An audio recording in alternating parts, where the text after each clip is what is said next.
I'm going to be showing you how to play eFootball online. So it's really easy, so let's get right into it. So let's start with the main online method. So you have the eFootball League method. So to do that, you just need to open the game, and once you're here, you need to go to My Team, or if it shows Dream Team in your device, then that's probably it. Just go ahead and tap on My Team. And after you're here, you need to go to eFootball League, and then you just need to press match. And as you can see, eFootball League is right there.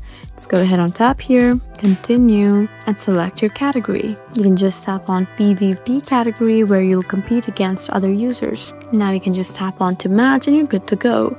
The method 2 is to go through online events. You just need to be in this option still, and you need to tap on events. So as you can see, it's right next to eFootball League. Just go ahead on tap here. You can just choose an event with PvP or online matches and start playing.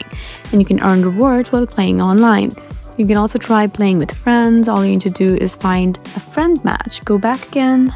As you can see, friend matches right there. Just go ahead on tap here, create a room. You can share room ID and password.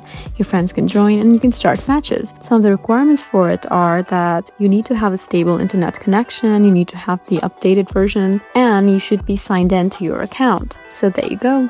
I hope this video was helpful for you. Please leave us a like and drop us a comment down below, and we'll see you again in our next video. Thank you for watching.